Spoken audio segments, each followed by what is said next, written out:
Bismillahirrahmanirrahim. Assalamualaikum warahmatullahi wabarakatuh.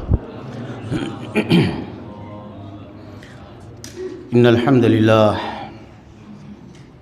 nahmaduhu ta'ala wa nasta'inuhu wa nastaghfiruh wa na'udzu billahi min shururi anfusina wa sayyiati a'malina.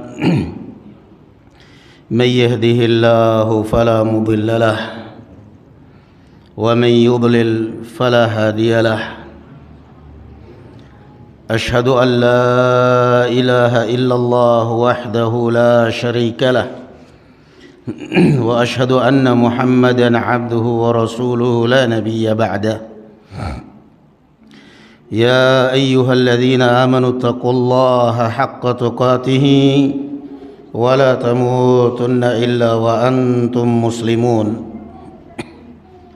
يا أيها الناس اتقوا ربكم الذي خلقكم من نفس واحدة وخلق منها زوجها وبث منهما رجالا كثيرا ونساء واتقوا الله الذي تساءلون به والأرحام إن الله كان عليكم رقيبا. أما بعد. Alhamdulillah, puji dan syukur kita panjatkan kehadirat Allah Subhanahu wa taala. Salawat serta salam semoga tetap tercurahkan kepada Nabi kita Muhammad sallallahu alaihi wa ala alihi wasallam, pada keluarga beliau dan para sahabatnya serta para pengikutnya ila yaumiddin. Kita masih dalam tafsir surat Al-Baqarah dan sekarang kita masuk tafsir surat ayat yang ke-74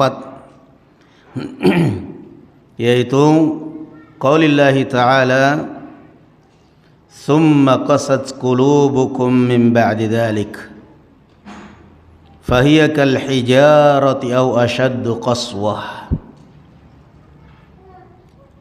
Dan kemudian hati kalian pun menjadi keras setelah itu, wahai orang-orang Yahudi, sehingga seperti batu atau bahkan lebih keras.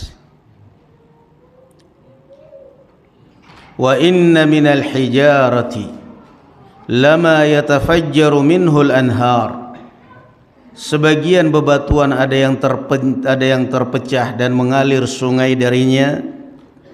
Wa inna minha lama yashaqqaqu fayakhruju minhul ma.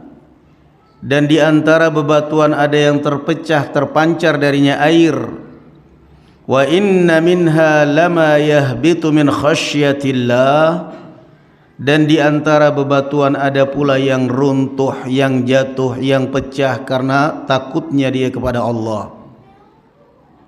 Subhanallah. Sekarang kalau ada gunung mengeluarkan lahar, erupsi ya. Ada gunung, apa kata orang? Fenomena alam. Lah, takut dia kepada Allah Subhanahu wa taala. Takut dia kepada Allah Subhanahu wa taala. Bagaimana dia enggak takut? Dia enggak ridha dipakai untuk maksiat. Di mana ada gunung yang indah, yang dingin, yang adem, yang itu di situ hampir 100%, atau mungkin terlalu berlebihan kita bilang 100, ya sudah 90% mesti dijadikan tempat apa? Tempat mesum, tempat zina. Dibikin villa-villa, dibikin ini semuanya bebas orang, naudzubillah. Bahkan kadang-kadang dijadikan pencaharian oleh warga sekitar. Yang tadinya rumah penduduk, rumah keluarga, karena haus dunia, udah bikin kamar. Bikin kamar, orang berzina.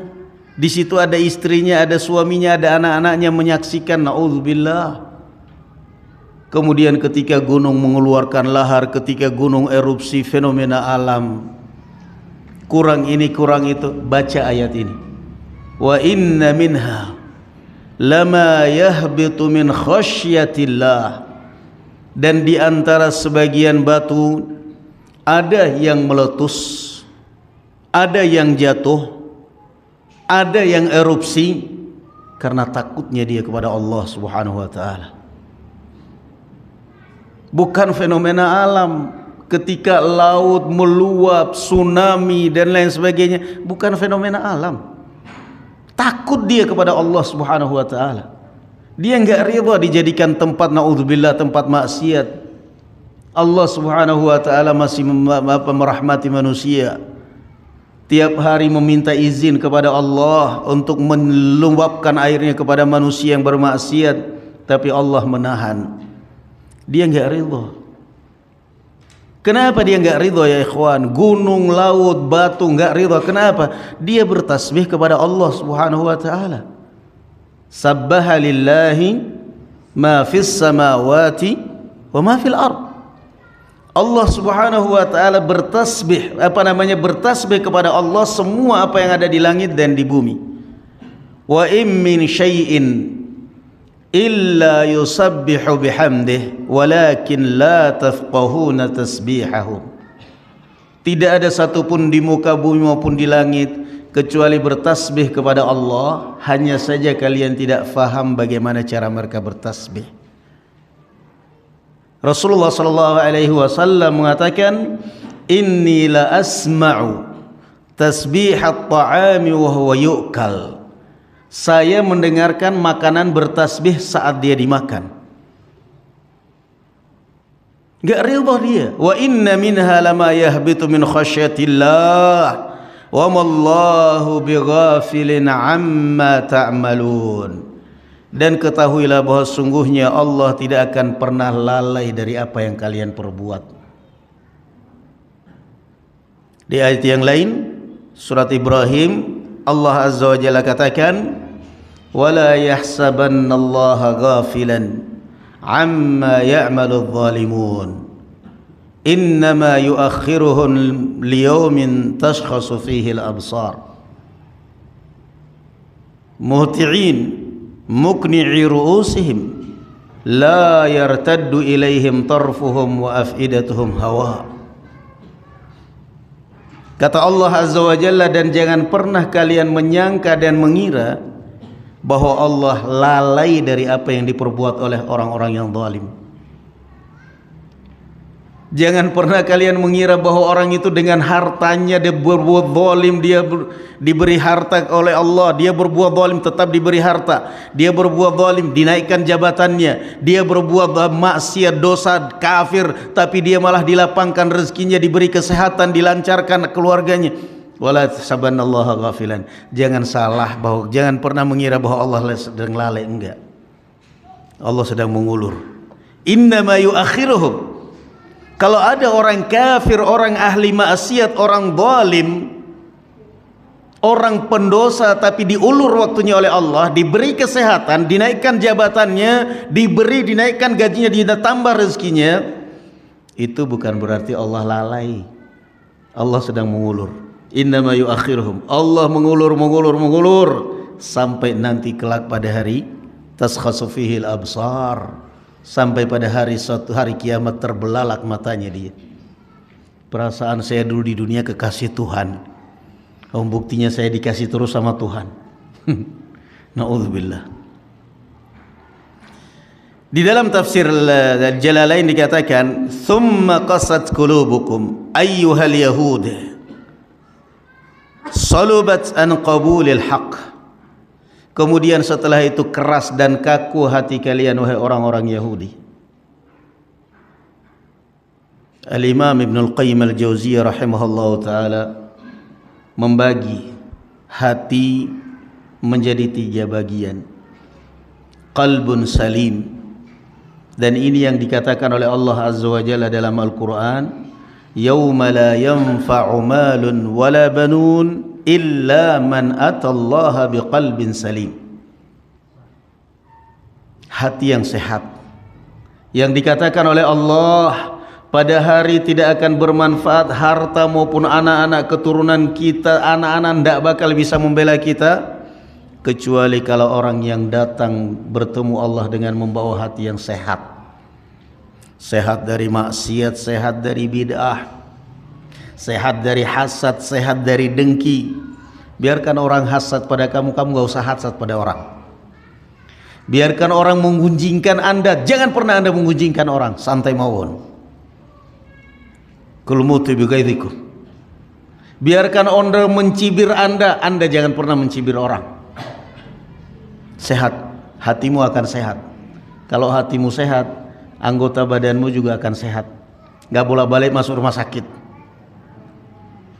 Masuk rumah sakit lagi, masuk rumah sakit lagi, katanya lambung, katanya jantung, katanya apalah, darah tinggi lah, gula lah, apalah. Bukan itu, hatimu yang gak sehat. Hatimu yang gak sehat. Itu yang pertama, qalbun salim.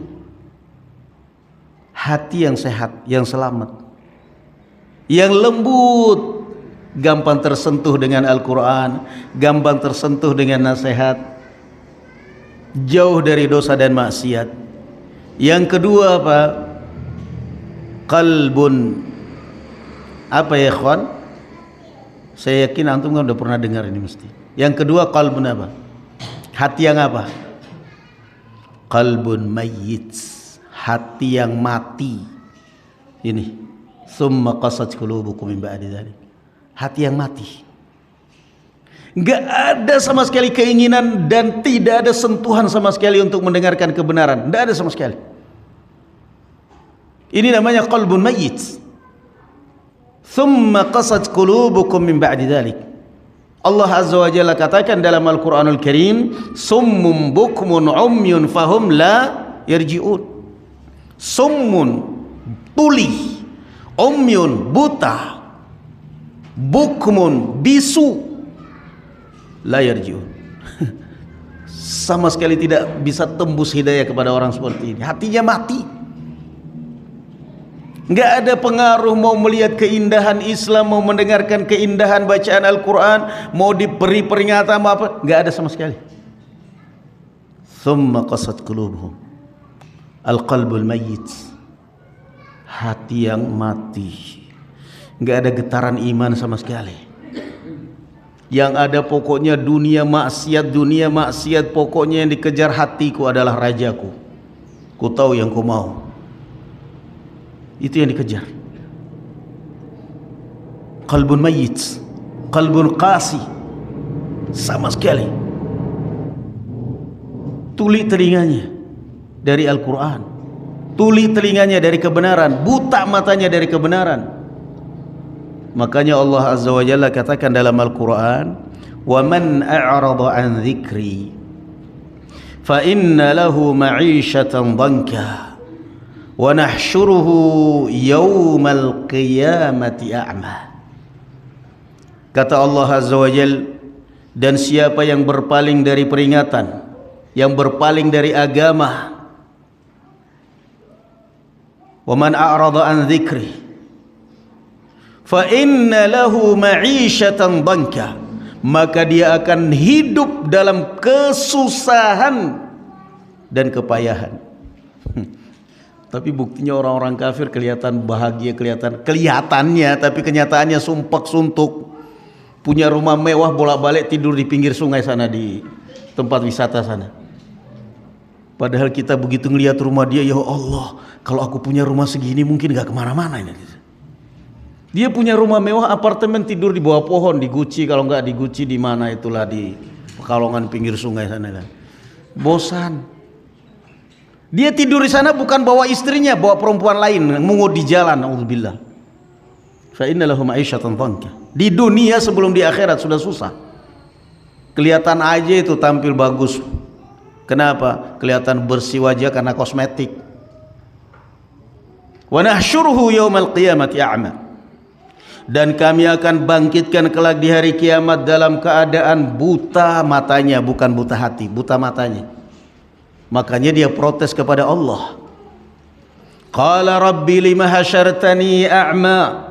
Lalu dia protes kepada Allah, ya Allah, mengapa engkau mengumpulkan saya, menghisap saya dalam keadaan buta? Wa qad kuntu basira, padahal dulu di dunia saya melek, saya melihat, mata saya enggak buta. Kenapa saya dibangkitkan buta ya Allah? Protes, enggak terima dia. La ilaha illallah. Ya Allah, kenapa dibangkitkan dalam keadaan buta? Padahal saya di dunia enggak buta. Apa jawab Allah Azza wa Jalla? Kadzalika atatka ayatuna fanasitaha wa kadzalika al-yawma tunsa. Kata Allah Azza wa Jalla, itulah balasanmu sewaktu hidup di dunia. Kamu tidak pernah tergerak telinganya pada kebenaran. Kamu cuek bebek dengan kebenaran, enggak peduli dengan kebenaran. Kamu pura lupa dengan kebenaran, maka sekarang pun kamu akan dilupakan, enggak diurusin. Yang ada di neraka jahanam, al-qalbul mayyit, hati yang mati.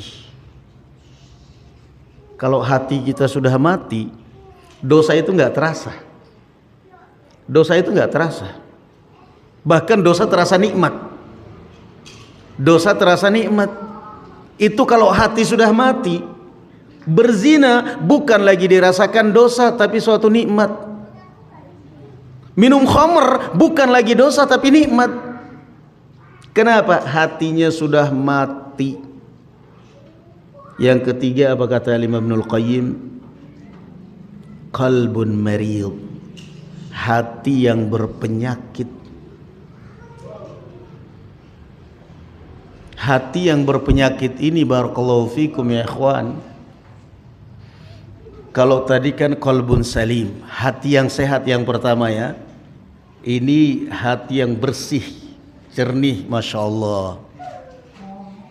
Yang kedua hati yang mati. Ini tempat markas komandonya setan orang seperti ini.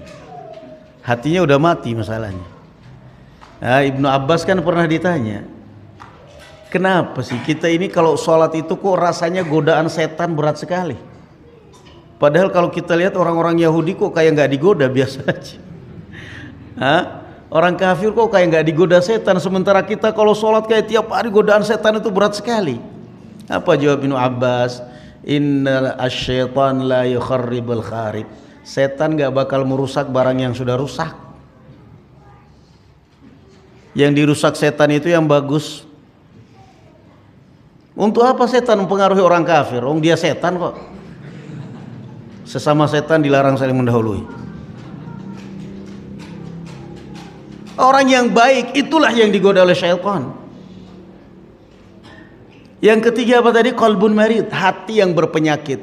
Hati yang berpenyakit ini kata Imam Ibnul Qayyim, wa huwa ma'rakatus syaitan. Hati yang berpenyakit ini adalah medan tempur syaitan. Kenapa?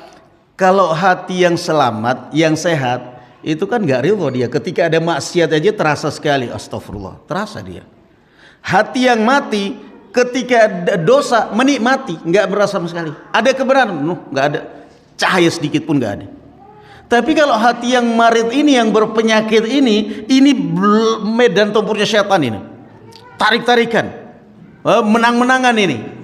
Kadang-kadang hari ini kita berhasil mengalahkan setan, jam ini nggak taunya malam kumat lagi. Tahu-tahu subuh sadar, bangun salat malam, menyesali dosa-dosanya. Ya Allah, saya tobat ya Allah. Tobat malam, siangnya kumat. Tobat kumat. Ini hati yang berpenyakit. Melihat maksiat, berbuat maksiat, tapi habis itu sadar lagi, astagfirullahaladzim. Insaf lagi. Habis taubat, sholat, ibadah, kumat lagi, berbuat lagi. Ini qalbun marid. Jadi ini tergantung ini. Jadi kita itu bisa menilai saya ini hatinya yang pertama apa, yang kedua apa, yang ketiga ya. Minimal kalau nggak bisa yang pertama jangan sampai yang kedua. Minimal apa? Kalau belum bisa hati kita yang pertama qalbun salim, paling tidak jangan sampai yang kedua qalbun mayyit, hati yang mati. Kenapa? Kalau qalbun marid, hati yang berpenyakit, namanya penyakit itu bisa diobatin nggak? Bisa kan? Bisa kita obati. Hanya saja yang namanya orang sakit diobatin kan kadang-kadang diobatin obatnya habis, kambuh. Sama itu orang hati yang berpenyakit begitu. Lagi di majelis ta'lim diobatin sama pengajian di majelis ta'lim, kelihatan takwa. alim. Jadi kalau belum bisa pada yang pertama, paling tidak jangan sampai yang kedua. Hati yang mati. Kalau hati yang mati bisa diobatin orang mati? Nggak ada. Tapi kalau hati yang berpenyakit masih ada harapan. Kenapa? Ketika dia berbuat maksiat itu masih ada pengingkaran dalam hatinya. Dia nggak terima. Dia nggak terima. Ya Allah, saya nggak terima berbuat dosa seperti ini. Ya Allah, ampuni dosa-dosaku ya Allah. Qalbun marid. Maka itu tadi dari 3 ini coba. Yang selalu kita minta kepada Allah Subhanahu wa taala. Di antara doa yang Allah ajarkan kepada Rasul sallallahu alaihi wasallam ajarkan kepada Ibnu Abbas, di antaranya apa? Doanya panjang, terakhirnya waslul sakhimata qalbi. Ya Allah, hilangkanlah dari hati saya ini sifat keras dan kaku. Thumma qasat qulubukum min ba'di dzalik. Fahiya kal hijab min ba'di dzalik ay al-madhkur min ihya'il al-qatil wa ma qablahu min al-ayat. Setelah melihat tanda-tanda kebesaran Allah, kekuasaan Allah, Yahudi justru keras hatinya. Justru keras hatinya. Jadi memang subhanallah ya ikhwan, orang mengenal kebenaran tapi dengan cara yang salah, dicampur dengan hasad, itu lebih susah berubah daripada orang yang jahil tentang kebenaran. Masya Allah. Orang yang faham kebenaran tapi salah faham, dicampur dengan hasad akan lebih susah. Siapa? Yahudi. Yahudi mereka faham kebenaran, tetapi mereka hasad, mereka salah faham. Akhirnya mereka susah berubah, bahkan hati mereka kaku dan subhanallah. Jadi barakallahu fikum ya ikhwan, jaga hati kita. Di antara doa yang Rasulullah ajarkan kepada Ummu Salamah dan juga kepada kita semua apa ya ikhwan? Allahumma ya muqallibal qulub tsabbit qalbi ala dinik. Ya Allah, zat yang membolak-balikkan hati, kokohkan hatiku di atas agamamu. Di dalam Al-Qur'anul Karim Allah ajarkan kepada kita doa apa ya ikhwan? Rabbana la tuzigh qulubana ba'da idh hadaitana. Ya Allah, jangan sampai engkau simpangkan hatiku setelah engkau beri aku hidayah. Thumma qasat qulubukum min ba'di dzalik. Fahiya kal hijarati fil qaswah. Seperti batu kerasnya. Au ashaddu qaswah, atau bahkan lebih keras dari batu. Wa inna minal hijarati lama yatafajjaru minhu al-anhar. Wa inna minha lama yashaqqaqu. Fihi idghamut ta fil asli fi syaqi tayyib ay yatashaqqaq.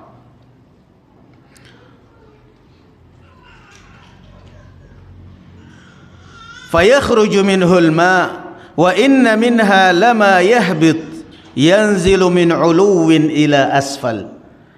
Subhanallah. Ini yang dinamakan oleh Imam Ibnul Qayyim mathalun hajariyun. Allah Azza wa Jalla mengibaratkan hati di dalam beberapa ayat. Di antaranya Allah ibaratkan hati itu seperti zujajah, kaca yang bening. Kaca itu kalau bening debu kelihatan sekali. Itulah hati yang bersih. Hati yang keras Allah Azza wa Jalla ibaratkan batu atau bahkan lebih keras dari batu. Kenapa kata Allah Azza wa Jalla?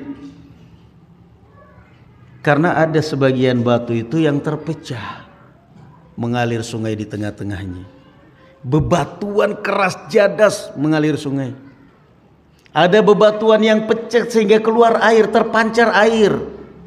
Ada batu yang jatuh dari lama yahbit. Yahbit itu jatuh dari tempat yang tinggi. Semua itu karena takut kepada Allah Subhanahu wa taala. Bukan fenomena alam. Bukan fenomena alam, semua karena takutnya mereka kepada Allah Subhanahu wa taala.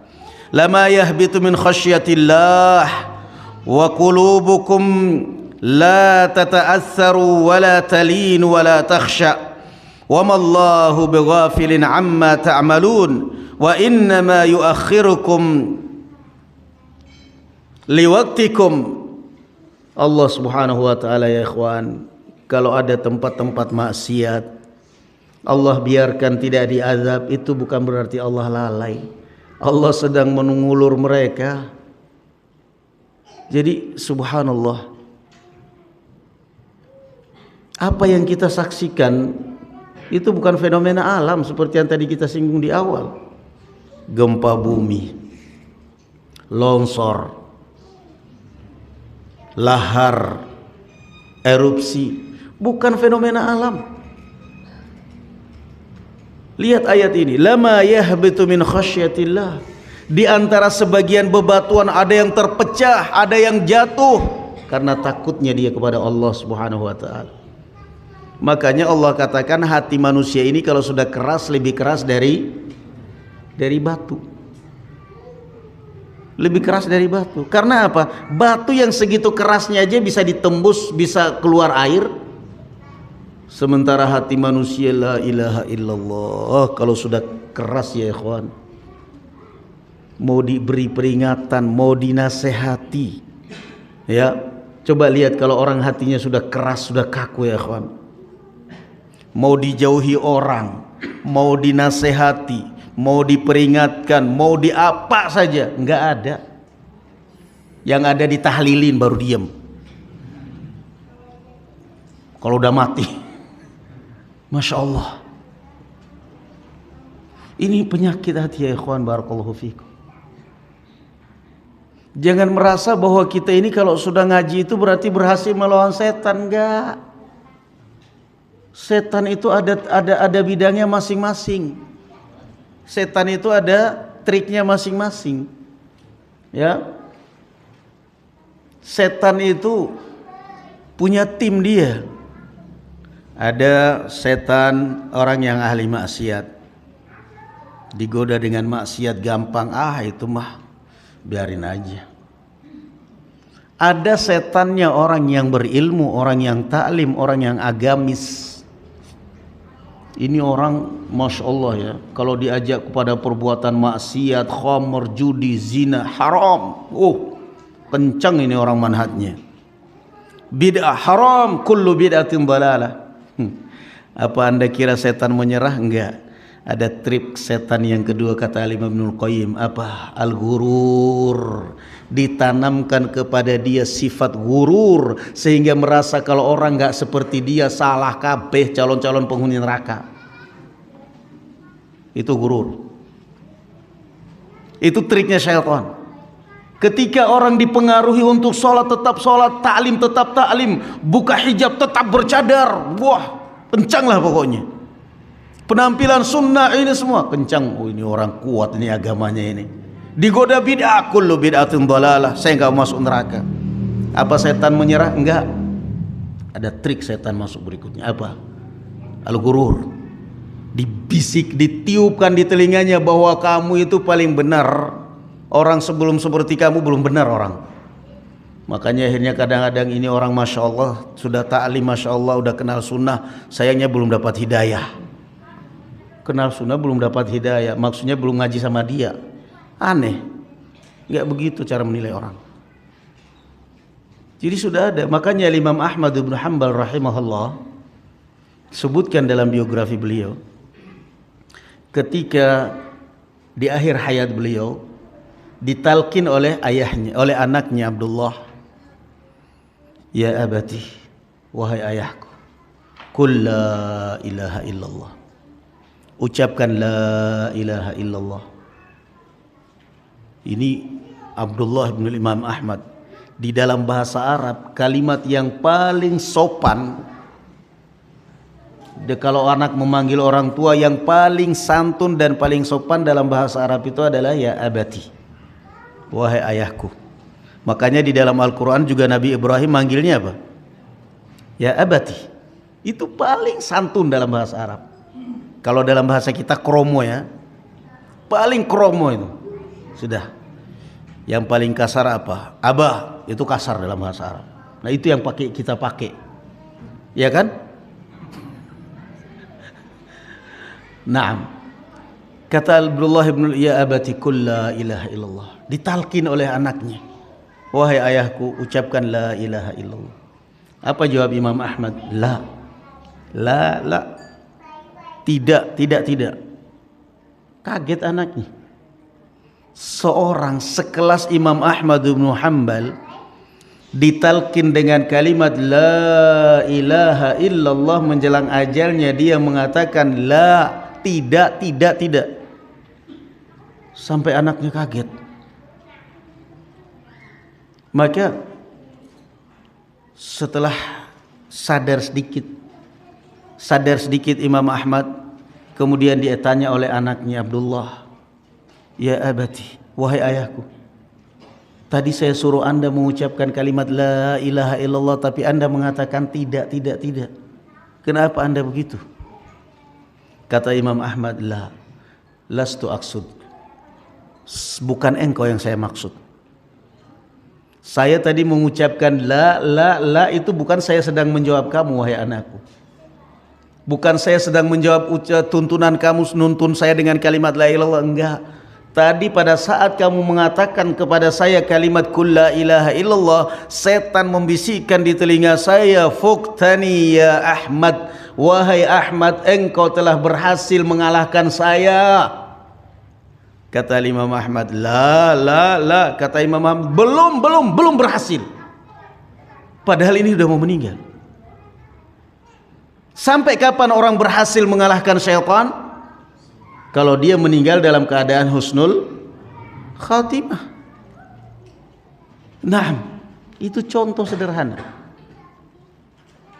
Thumma qasat qulubukum min ba'di dzalik al-yahud. Maka barakallahu fikum, doa yang diajarkan oleh Rasul sallallahu alaihi wasallam, Allahumma ya muqallibal qulub tsabbit qalbi ala dinik. Kokohkan hatiku di atas agamamu ya Allah. Kemudian ayat yang berikutnya, afatatma'una ayyu'minu lakum wa qad kana fariqum minhum. Dan disebutkan ya ikhwan dalam Ighatsatul Lahafan, Al-Imam juga dalam Ad-Da'a wad-Dawa, beberapa sebab sebutkan oleh Al-Imam Ibnul Qayyim, banyak sebab-sebab yang membuat hati kita itu keras, yang membuat hati kita itu mati. Naam, di antaranya adalah maksiat, di antaranya barakallahu fikum, dan maksiat itu ada maksiat lisan, maksiat mata, maksiat telinga. Kalau sudah kecanduan dengan maksiat, hati akan mati, naudzubillah. Kalau sudah terkunci hati kita dari kebenaran, maka nasallahu salamata wal afiyah. Kemudian ayat yang berikutnya, afatatma'una ayyuhal mu'minun, maka apakah kalian wahai kaum mukminin masih aja berambisi untuk mengharapkan mereka an yu'minu lakum, untuk beriman dan percaya kepada kalian, ay al-yahud, wa qad kana fariqun, sedangkan sudah ada sekelompok di antara mereka, minhum ahbaruhum, yakni pendeta-pendeta mereka, yasma'una kalam Allah, mereka mendengarkan ucapan Allah fit Taurah, di dalam Taurah, thumma yuharrifunahu, kemudian mereka merubahnya, min ba'di ma aqaluhu, setelah mereka memahaminya, wa hum ya'lamun annahum muftarun. Naam, orang yang mengetahui kebenaran kemudian dia meninggalkannya itu lebih susah. Al-Yahud, kenapa orang-orang Aus dan Khazraj mereka cepat sekali merespon Rasul sallallahu alaihi wasallam? Karena mereka berlomba jangan sampai kedahuluan Yahudi. Mereka pada saat itu di Yathrib, yang pada saat itu Madinah, belum nama Madinah kan, yang ganti Rasulullah namanya Yathrib sebelum Madinah. Mereka ini kan Aus dan Khazraj sering berkonflik, perang ini dengan Yahudi. Dan kalau sudah berkonflik, mereka selalu mengancam Aus, karena Aus dan Khazraj ini Arab asli dari Yaman, dari keturunan Saba bin Yashjub bin Ya'rib bin Qahtan, dan ini adalah usulul Arab, dan ini adalah asal usulnya Arab. Mereka nggak punya agama. Mereka lari dari Yaman setelah negeri mereka, negeri Sabah, pada saat itu diporak-porandakan oleh gempa, oleh banjir bandang setelah pecahnya bendungan Ratu Belqis, sehingga negeri mereka pun dilanda banjir bandang, menghancurkan perumahan mereka, kebun-kebun mereka, sehingga kemudian mereka Aus dan Khazraj memutuskan untuk lari ke Madinah. Ada yang sebagian ke Makkah, ada yang sebagian ke Syam. Kemudian mereka ini nggak punya agama akhirnya. Anak-anak jangan, tolong yang punya anak dikondisikan supaya jangan ngobrol. Tolong anak yang punya anak dikondisikan anaknya. Jangan ganggu yang lain, tolong yang punya anak. Tolong yang punya anak, ibu-ibu tolong ya yang punya anak. Barakallahu fikum. Naam. Thayyib. Mereka Aus dan Khazraj ini nggak punya agama mereka. Karena agama mereka udah hilang. Tadinya kan mereka Ratu Balqis, dipimpin Ratu Balqis, agama mereka Shinto, penyembah matahari. Kemudian dengan setelah ratu mereka Ratu Balqis masuk Islam di tangan Nabi Sulaiman, akhirnya mereka terbentuklah kerajaan Islam. Setelah Ratu Balqis meninggal, kemudian satu persatu para pengawal Ratu Balqis, para tentara-tentara Ratu Balqis yang muslim meninggal satu persatu. Akhirnya agama mereka pun kembali seperti semula. Ajaran Ratu Balqis mereka tinggalkan, mereka kembali ke agamanya Ratu Balqis semula, penyembah matahari. Maka Allah murka, hancur leburkan itu bendungan Ratu Balqis, sehingga negeri mereka banjir bandang. Mereka Aus dan Khazraj lari ke Madinah dalam kondisi agama mereka musyrik. Agama mereka musyrik. Sementara Yahudi ahlul kitab, mereka agamanya agama samawi, agama dari Allah. Ada nabinya Nabi Musa, ada kitabnya kitab Taurat. Sehingga mereka kalau sudah perang selalu diancam oleh Yahudi. Ntar lagi akan keluar nabi, kami akan perangi kalian dengan nabi tersebut, kalian bakal kalah. Aus dan Khazraj yang pada saat itu memang Arab, di dalam Al-Quran juga Allah katakan ummiyin huwallazi ba'atsa fil ummiyin, buta huruf tentang agama. Mereka nggak tahu apa itu nabi itu. Mereka nggak tahu apa itu nabi. Yang jelas Yahudi sering sekali ngancam. Mereka nggak tahu apa itu nabi. Yang penting mereka pokoknya agamanya musyrik gitu aja. Sehingga ketika mereka barakallahu fikum umrah, ada 4 anak muda yang ketika itu Rasul sallallahu alaihi wasallam sedang keliling di musim biasa, musim haji, musim umrah, beliau keliling di mana ada tendanya kepala suku, beliau dekatin barangkali mau melindungi beliau berdakwah, selalu ditolak. Beliau kemudian melihat 4 anak-anak muda sedang cukur rambut, tahallul dari umrah, kelihatan orang asing, didekatin, memperkenalkan diri bahwa saya adalah nabi utusan Allah Subhanahu wa taala. Maka mereka kaum Aus dan Khazraj yang saat itu mereka musyrik, mereka mengatakan, ini kayaknya ini yang sering kita dengar dari telinga kita, dengar dari mulutnya orang Yahudi, akan keluar nabi. Mumpung orang Yahudi belum tahu, kita duluin. Masya Allah, subhanallah. Mumpung orang Yahudi belum tahu, kita duluan aja. Kita duluan pegang. Kenapa? Orang Yahudi selalu ngancam kita, kami akan perangi kalian dengan nabi tersebut. Mumpung Yahudi belum, istilahnya belum merangkul nabi ini, kita rangkul duluan, biar kita perangi mereka dengan nabi ini. Subhanallah. Itulah, subhanallah ya, yang namanya hasad kita itu justru iklan gratis ya kawan. Kalau ada orang hasad kepada kita, menjelek-jelekan kita, santai aja, itu iklan gratis itu. Ada orang menjelek-jelekan kita di mana, dia silakan, iklan gratis tanpa harus dibayar. Lah daripada kita beriklan, tolong dong iklanin saya, bayar. Tapi kalau ada orang di mana menceritakan kita jelek ini, itu iklan gratis, anggap aja itu iklan gratis, santai aja. Nah ini Yahudi mengiklankan Nabi kepada Aus dan Khazraj. Akhirnya mereka begitu tahu ini nabi nih, mumpung belum ketahuan Yahudi, kita duluin aja. Maka mereka pun akhirnya kemudian semakin pembicaraan, tapi Rasul kan bijaksana orangnya. Kalian 4 orang, pulanglah kalian ke negeri kalian. Nanti kalian kemudian Rasulullah menyusulnya mereka dengan Mus'ab bin Umair untuk berdakwah di Madinah. Jadi yang duluan tahu kebenaran Nabi Muhammad SAW sebelum bangsa Arab itu siapa berarti? Yahudi. Kok cepat sekali sih isanya di sini? Apa jamnya kecepatannya? Berarti udah azan aja dulu lah. Azan dulu. Nanti kita lanjutkan, barakallahu fikum. Itulah sebabnya Aus dan Khazraj sangat cepat menerima kedatangan Rasul sallallahu alaihi wasallam. Karena ada unsur ketakutan juga, kalau kita keduluan Yahudi kita mati nih. Maka mereka akhirnya udah kita rangkul aja dulu. Subhanallah. Maka Allah Azza wa Jalla mengatakan, afatatma'una ayyu'minu lakum wa qad kana fariqum minhum yasma'una kalam Allah. Wahai kaum mukminin, kalian tidak usah terlalu mengharapkan keimanan orang-orang Yahudi.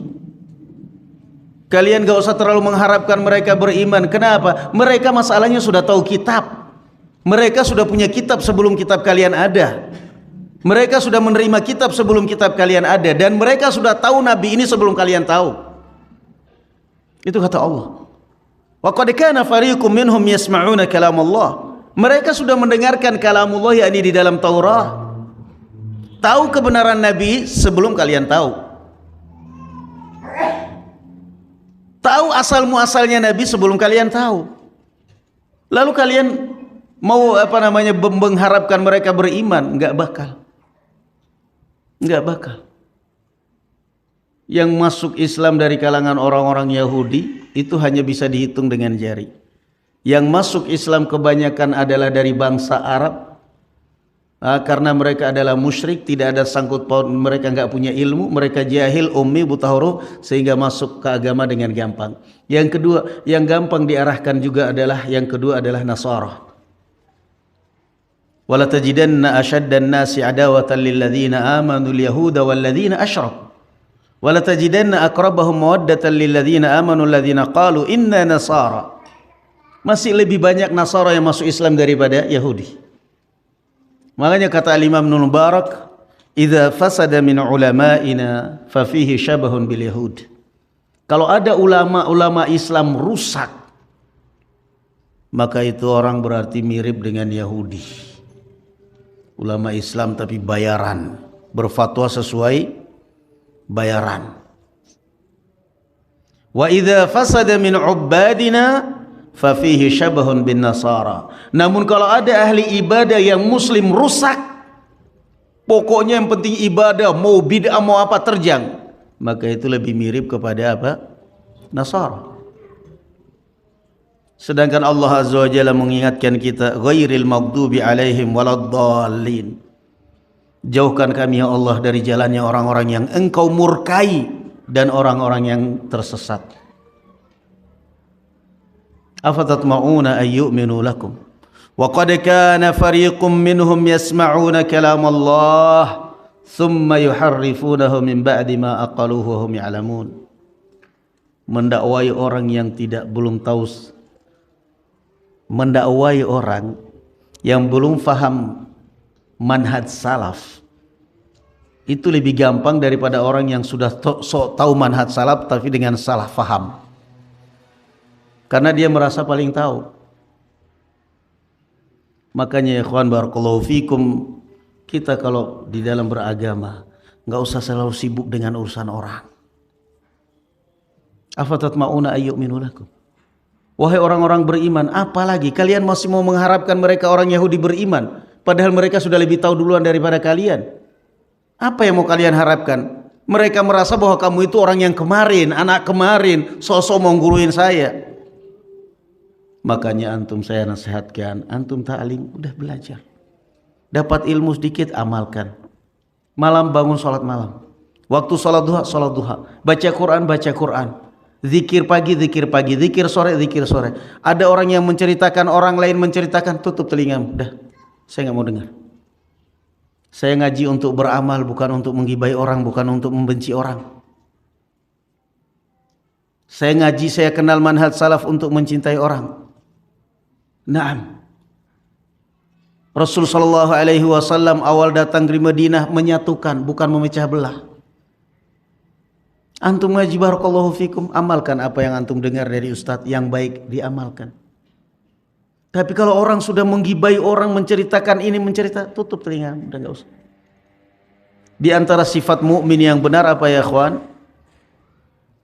Di antara sifat mukmin yang benar adalah wa idza marru bil lagwi marru kirama.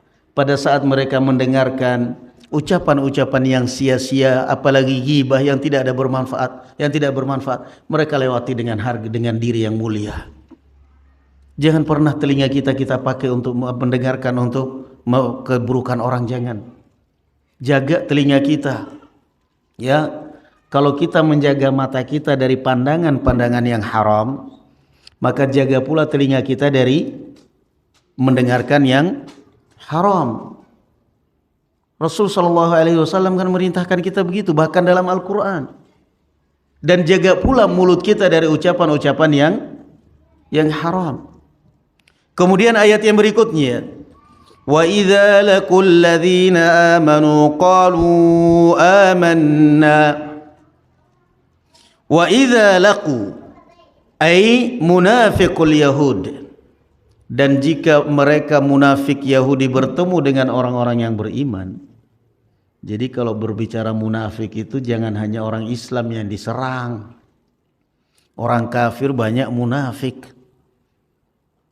Kita ini kadang-kadang salah kaprah. Kalau sudah ada orang muslim bangun nyumbang ke gereja mesti langsung dibantai. Muslim apa dibilang? Munafik bukan? Mesti langsung itu. Kok ada orang Islam nyumbangnya gereja untuk bangun gereja, langsung orang munafik. Giliran ada orang kafir bangun masjid dibilang kafir baik. Innalillahi wa inna ilaihi rajiun. Gimana sih? Kalau ada saudara kita orang muslim nyumbang ke gereja, nyumbang untuk bangun gereja, dibilang muslim munafik. Giliran ada orang kafir bangun masjid dibilang muslim kafir apa? Kafir baik. Itu bukan kafir baik namanya, itu namanya kafir munafik ini orang. Itu orang kafir munafik. Kenapa? Kafir itu lain, munafik itu lain. Munafik itu apa? Dzul wajhain, bermuka dua. Berwajah dua. Itulah mereka Yahudi. Wa idza laqul ladzina amanu. Kalau bertemu dengan orang-orang yang beriman, mereka mengatakan qalu amanna, kami beriman. Wa idza khalau bi an amanna bi anna Muhammadan sallallahu alaihi wasallam huwal mubashsyaru bihi fi kitabina. Orang Yahudi ketika cerita dengan orang-orang kaum muslimin, kaum mukminin, mereka mengatakan kami juga tahu kok, sudah ada di dalam Taurat tentang Muhammad itu, kami juga percaya. Jadi menyesuaikan, itu munafik. Munafik. Dan punya teman orang munafik itu paling susah dipegang buntutnya. Kenapa? Di depan kita iya, di belakang nyinyir. Di depan kita iya, ternyata apa yang kita ucapkan dia ceritakan pada orang. Dia ngadu domba kita ternyata. Itulah munafik. Wa idza laqul ladzina amanu qalu amanna. Wa idza khalau ila syayatinihim wa idza khala ba'dhum ila ba'din ay raja'a. Dan jika mereka sudah kembali kepada satu sama yang lainnya, berkumpul sama mereka, ay ru'asa'uhumul ladzina lam yunafiqu. Dan jika mereka sudah kembali kepada tokoh-tokoh mereka, mereka pun mengatakan atuhadditsunahum bima fatahallahu alaikum liuhajjukum bihi inda rabbikum afala taqilun. Apa kata mereka, tokoh-tokoh mereka Yahudi? Atuhadditsunahum.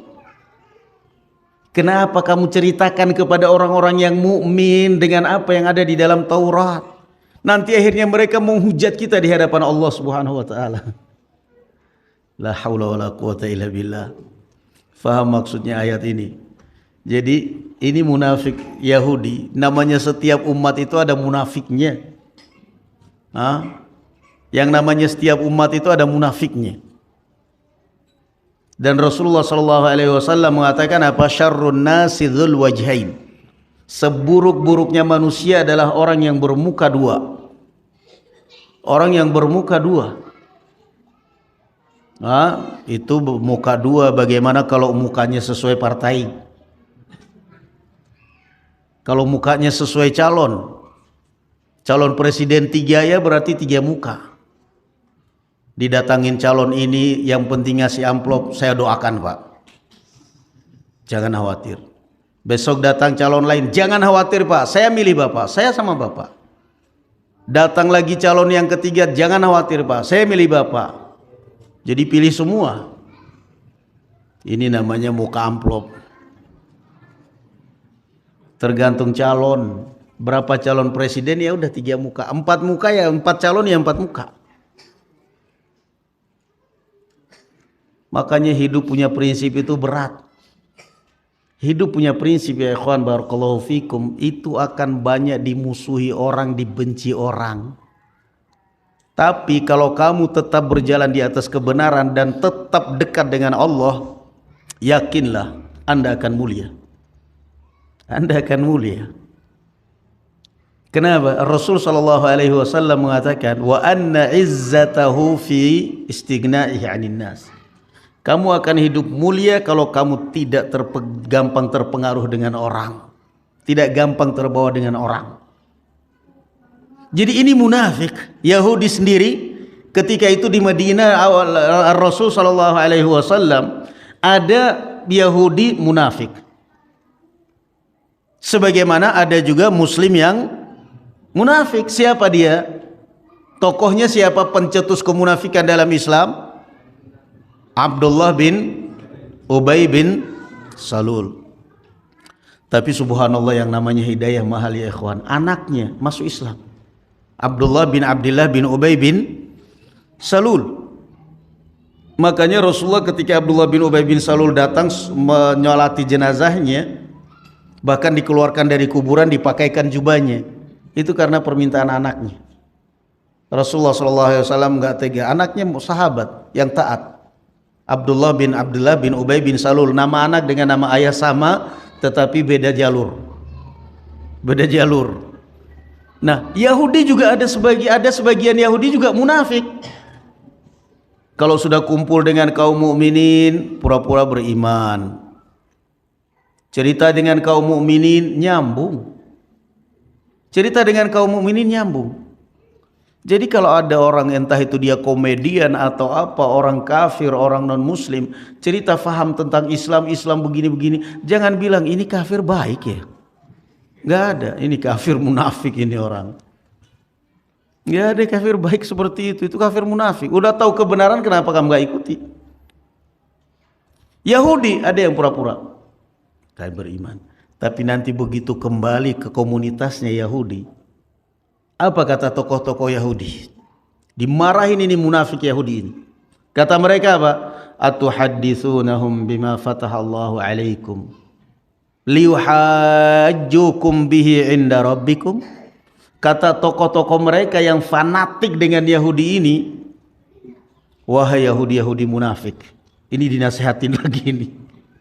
Yahudi yang bertahan dengan Yahudinya menasehatin Yahudi munafik. Yahudi munafik,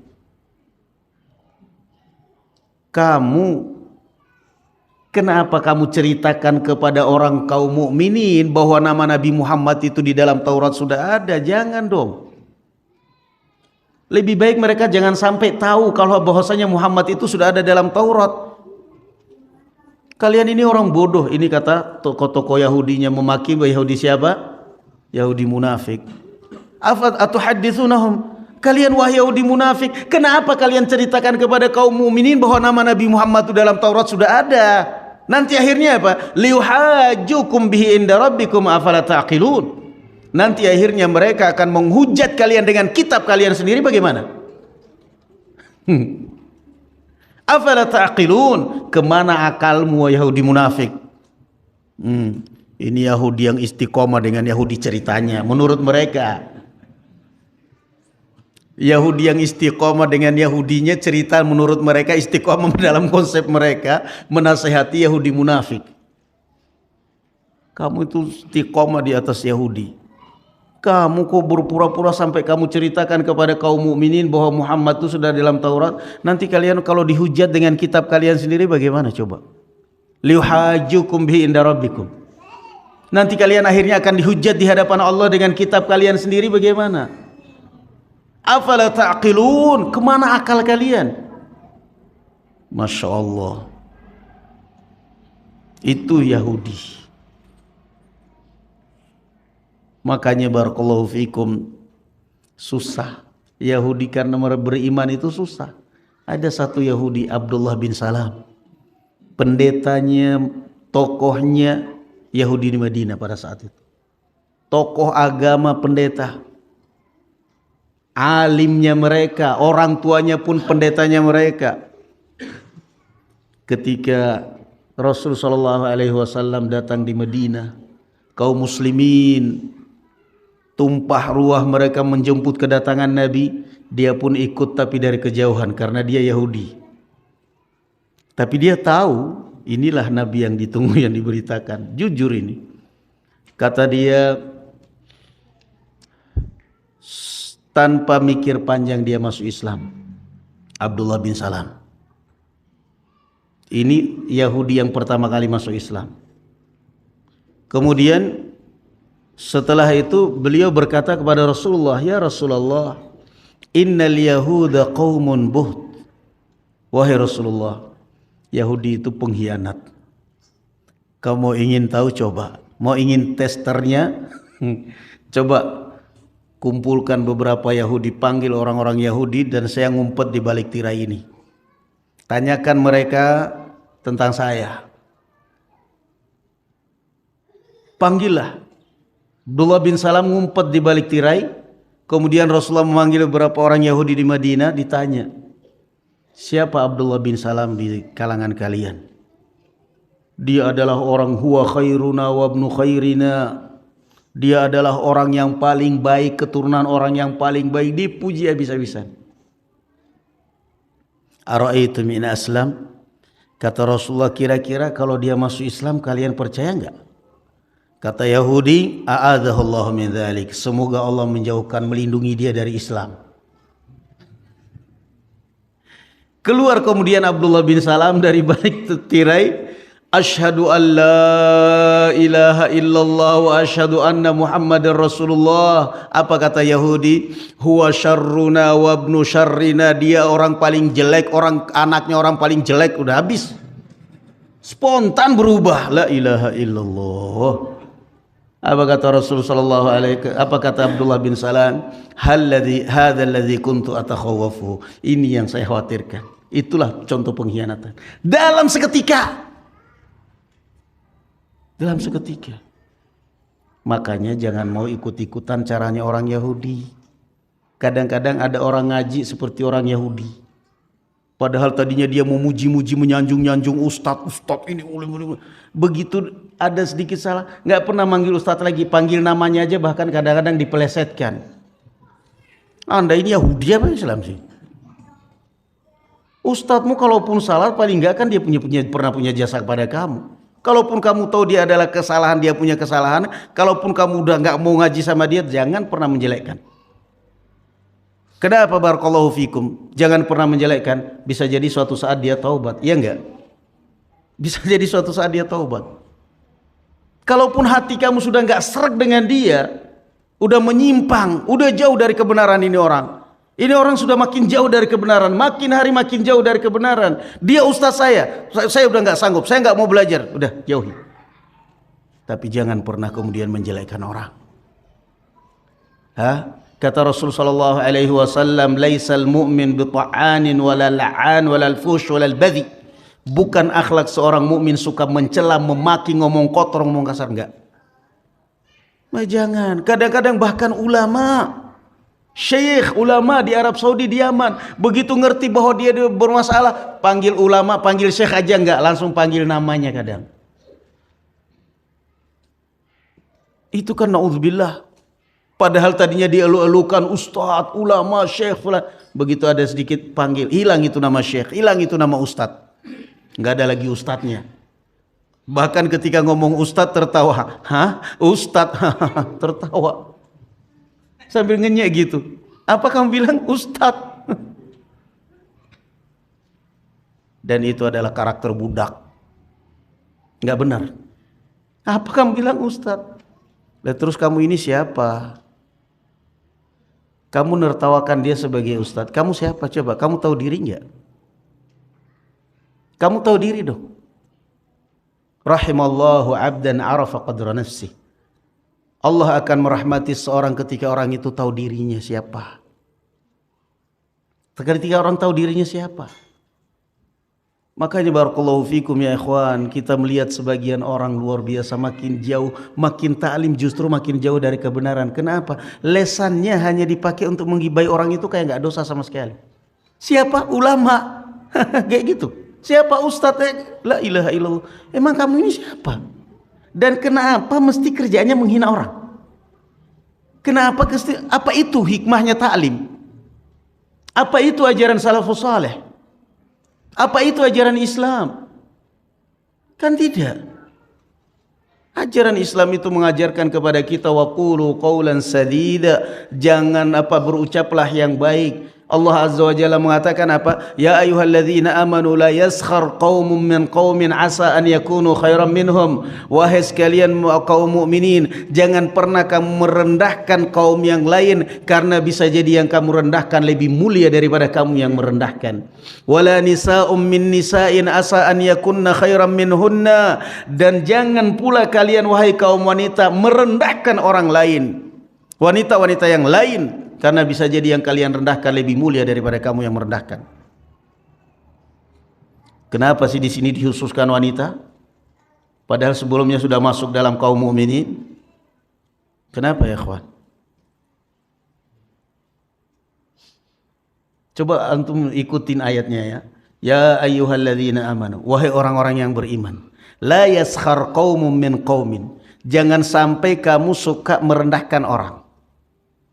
Bukankah kalau sudah panggilan ya ayyuhalladzina amanu masuk laki dan perempuan?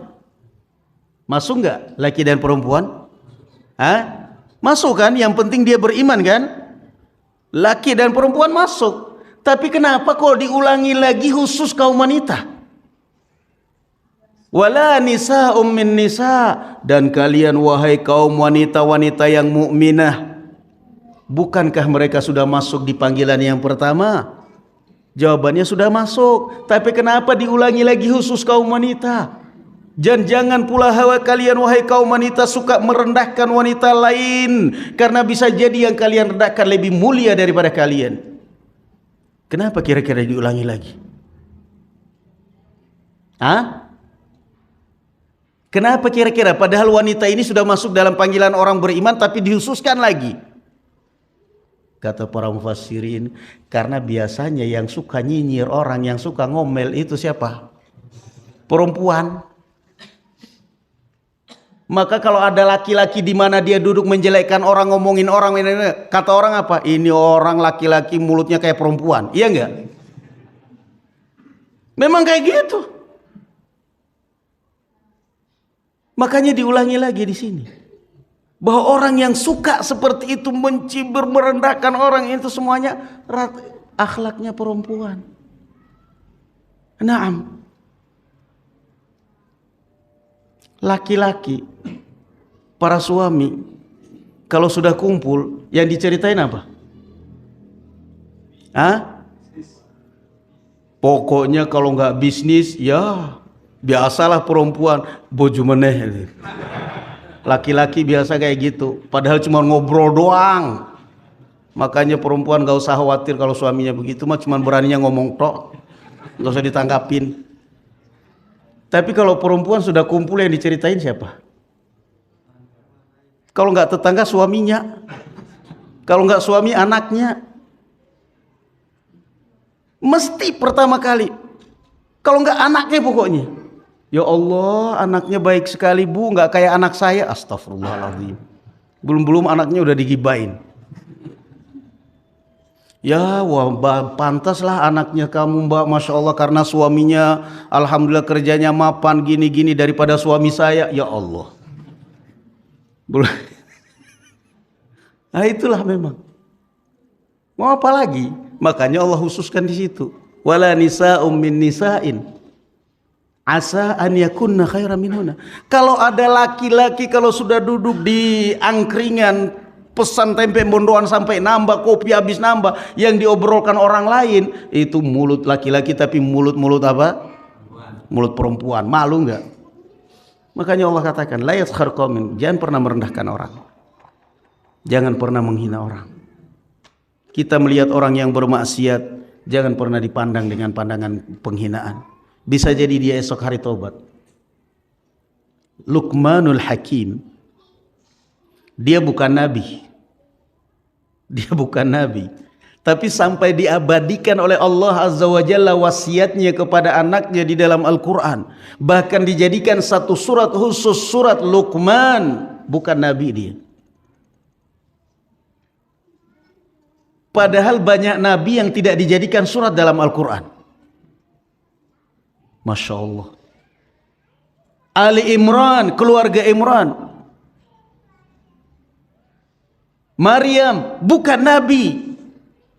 Kenapa dimasukkan di dalam Al-Quran wasiat-wasiat mereka? Wasiat mereka sangat bijaksana. Luqmanul Hakim berwasiat kepada anaknya, ya bunayya la tusyrik billahi inna syirka la zulmun azim. Wahai anak-anakku, jangan sampai kamu menyekutukan Allah. Karena sungguhnya syirik itu adalah kezaliman yang paling besar. Ya bunayya aqimis salata wa'mur bil ma'rufi wanha 'anil munkar. Wahai anakku, tegakkan salat. Aqimis shalah, perintahkan kepada kebaikan, cegah dari kemungkaran, cegah orang dari perbuatan mungkar. Wasbir ala ma asabak. Namun ketika kamu menegakkan amar ma'ruf nahi mungkar, kalau kamu dicela, dimaki, dicibir orang, wasbir, sabar. Wasbir ala ma asabak. Sabar, inna dzalika min azmil umur. Karena sungguhnya sabar, orang yang bisa bersabar dalam keadaan seperti itu adalah orang yang bisa benar-benar mengendalikan dan memegang azam yang sangat kuat. Wasbir ala ma asabak. Orang yang beramar ma'ruf nahi mungkar, yang berdakwah ya ikhwan. Antum kalau sudah menasihati orang, pegang ayat ini. Wasbir ala ma asabak. Anda menasihati orang kemudian tidak diterima bahkan dimaki. Wasbir ala ma asab. Sabar. Jangan dendam kepada orang setelah kamu nasihati.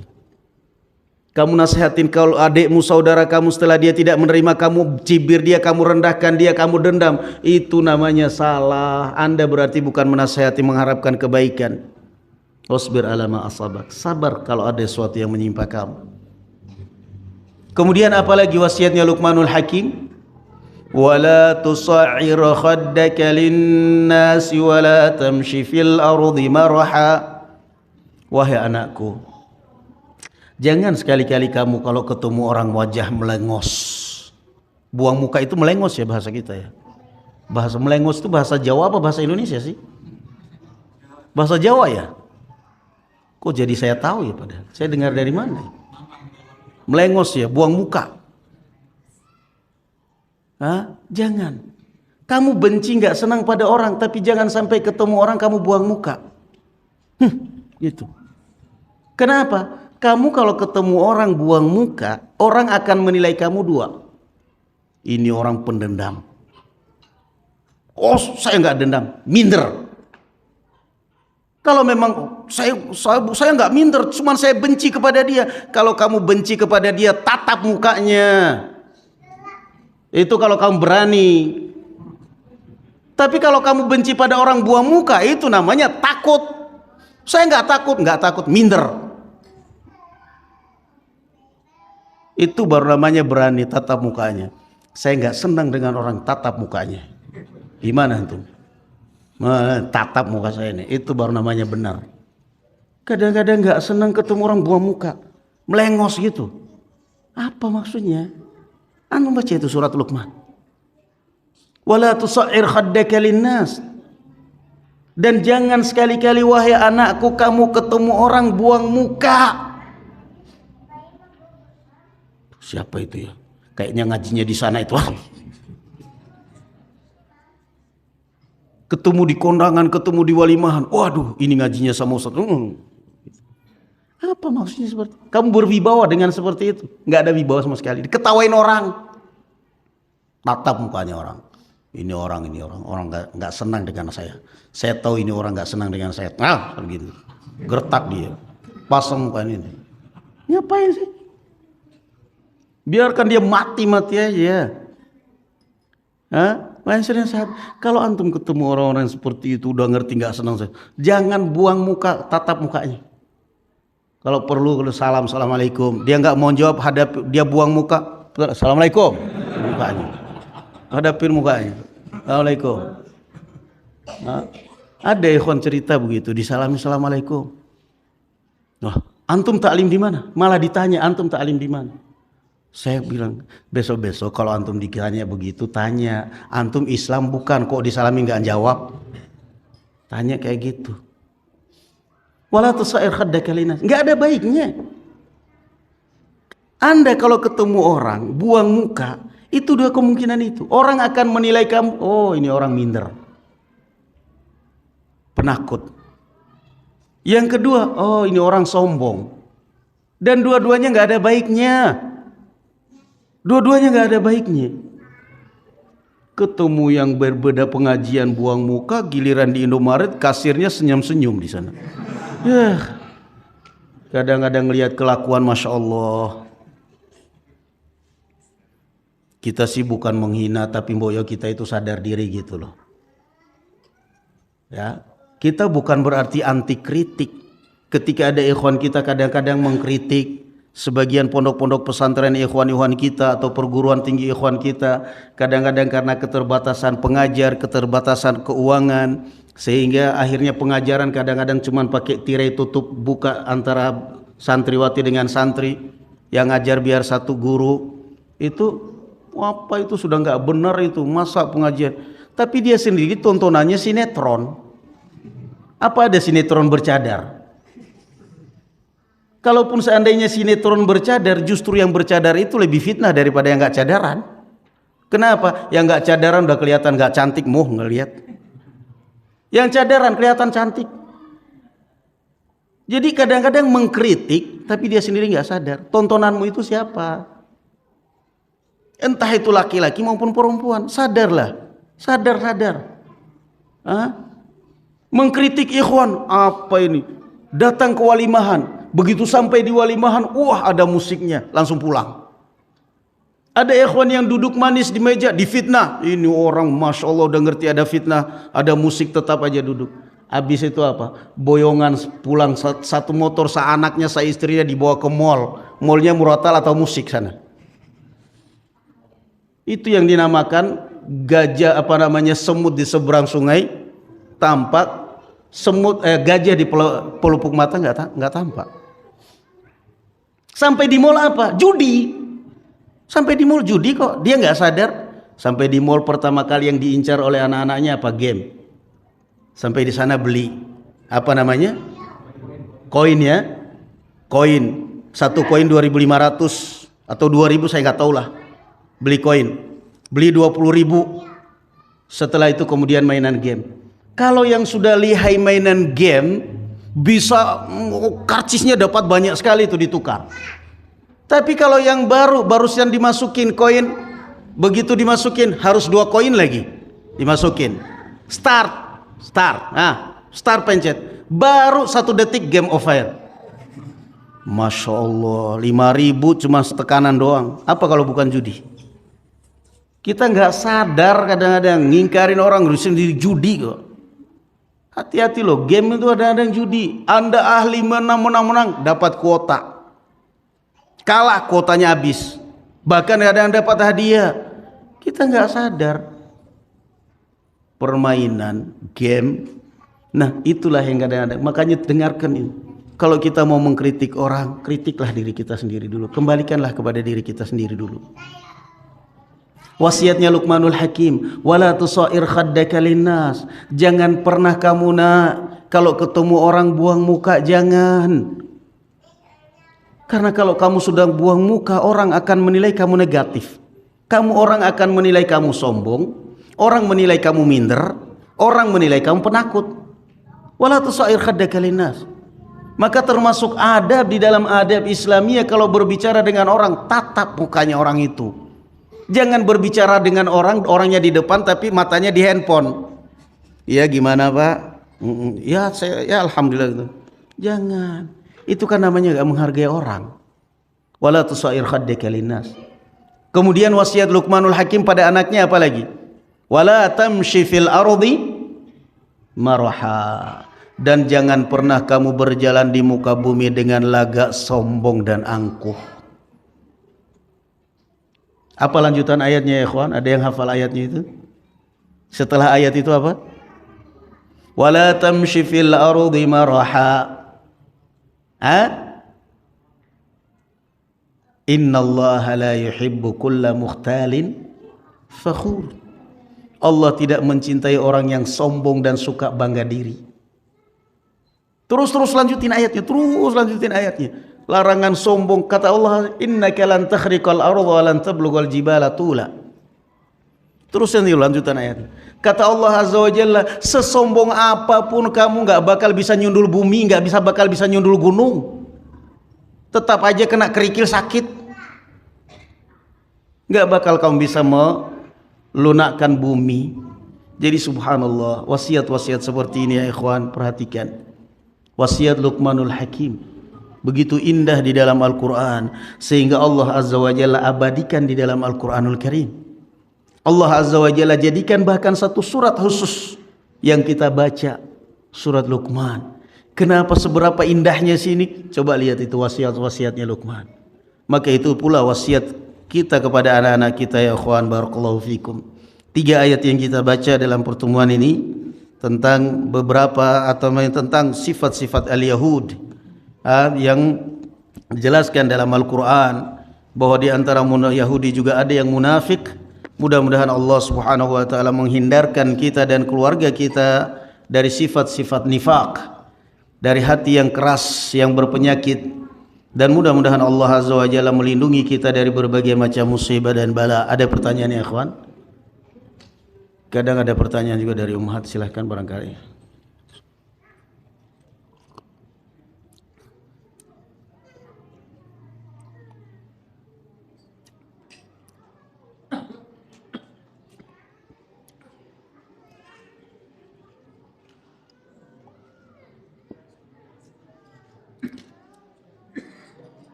Ya, fadhal.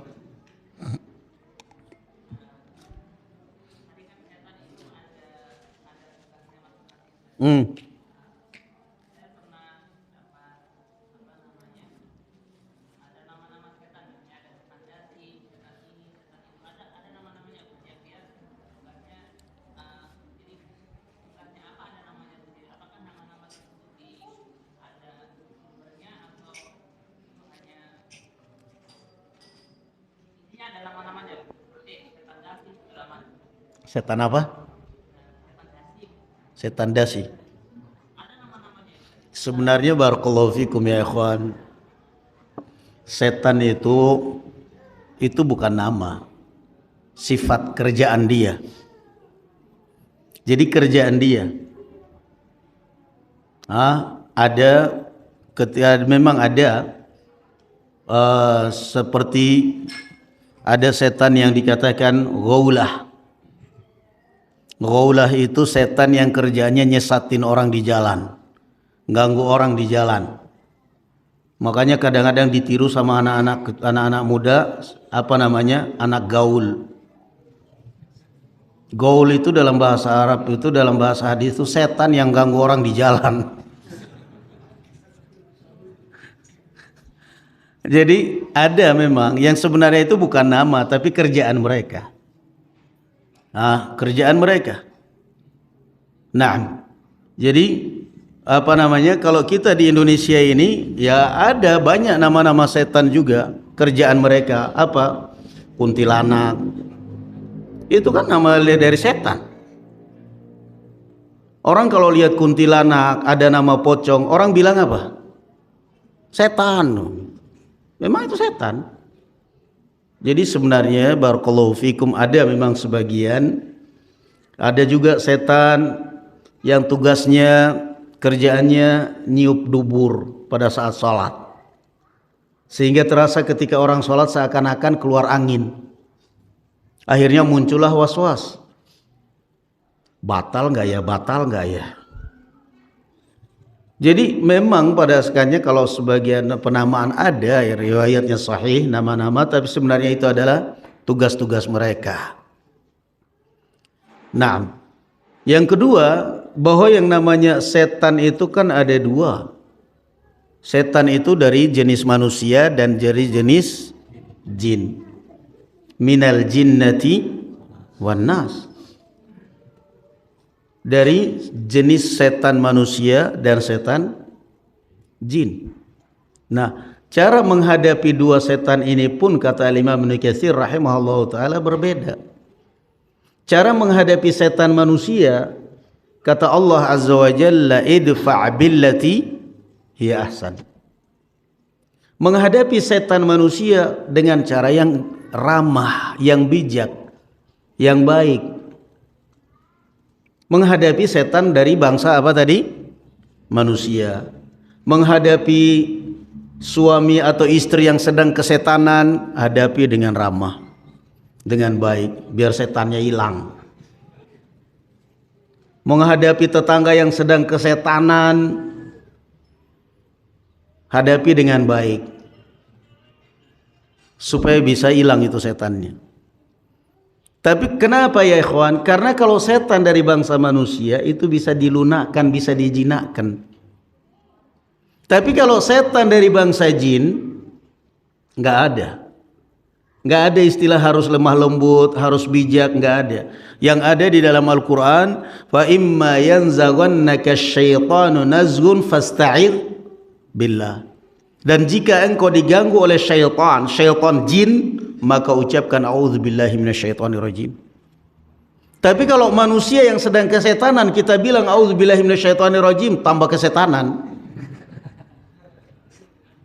Nah, suami atau istri yang lagi kesetanan, a'udzubillahi minasyaitonirrajim, tambah ngamuk. Kamu bilang saya setan. Jadi itu bedanya. Menghadapi setan dari bangsa manusia, Allah mengatakan idfa' billati hi ahsan, dengan bijak, dengan lembut. Tapi kalau sudah setan dari bangsa jin, nggak ada tawar menawar, nggak ada lembut, nggak ada sabar, ntar dulu setan, nanti besok insya Allah saya turutin, nggak ada. A'udzubillahi minasyaitonirrajim. Rasul sallallahu alaihi wasallam masuk masjid. Ada dua orang yang sedang perang mulut. Sampai urat lehernya tegang. Ternyata masalah hutang. Yang satu punya hutang, yang satu nagih hutang. Sampai mereka ribut. Apa kata Rasul sallallahu alaihi wasallam? Saya tahu satu kalimat. Kalau seandainya dia mengucapkan kalimat itu akan hilang amarahnya. Apa? A'udzubillahi minasyaitonirrajim.